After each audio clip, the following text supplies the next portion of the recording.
Absolutely. We are seeing the cultural shift and the danger of the curriculum that this bill puts in place in the Anoka-Hennepin County School District right now.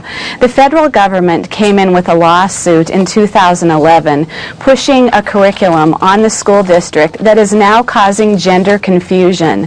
Anoka-Hennepin County has their first transgendered kindergartner. Oh my God. They fired a kindergarten teacher in Anoka-Hennepin County for simply saying good boy and good girl, because at that age they may not know what gender they are. What? That's the kind of nonsense Okay, that I'm A very famous liberal once said, Eleanor Roosevelt said, no one can make you feel inferior without your consent. And I think that our job as educators and as parents should be to empower young kids to say, I define and I find my sense of self-worth within me, not from what others say about me. And that's what we need to be teaching. And where's the bullying guideline when you're 35? Right, exactly. Yes. Exactly. It doesn't exist. So what on kind of Twitter, future are you preparing these trolls children on Twitter, for? Facebook, whatever. You don't have this protection when you get older. Sarah, you have children, I have children. Yes. Bullying, in and of itself, the concept, and language most certainly, is a subjective concept.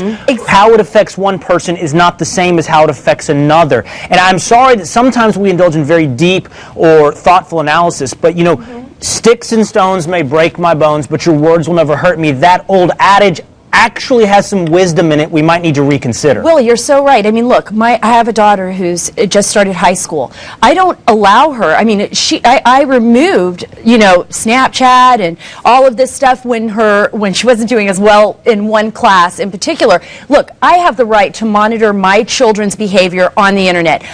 I know their passwords. I do not allow them to operate privately without my consent, and I want to know what's going on all the time. May I ask, how old is your oldest?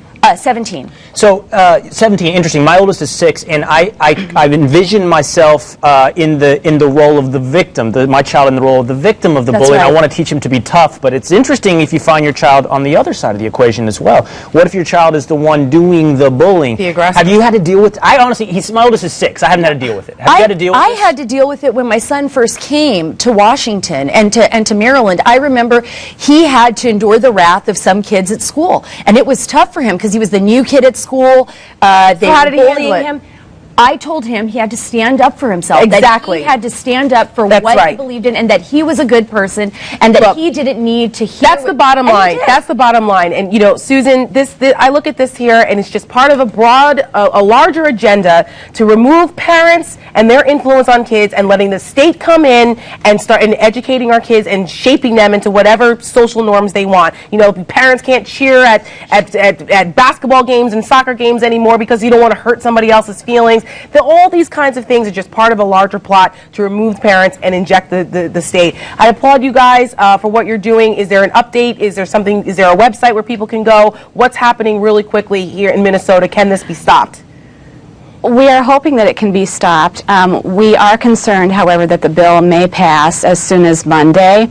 We need people to call their senators. Right now, I am involved in a coalition that has offered an alternate bill. That bill has data destruction in it so that children cannot be branded as a bully for the rest of their lives. There are no enumerated classes, and there is parental notification. So we are certainly hoping that people are going to be willing to support this alternative bill. Well, Susan, I can't thank you enough. It's parents and citizen activists like you that help change things. Thank you. Keep it up. Thank you, Tara. Russian troops are now moving freely in areas of Ukraine tonight, but our government tells us there's nothing to worry about, that the Russians will respect Ukraine's sovereignty. Buck will tell us the real story when we return.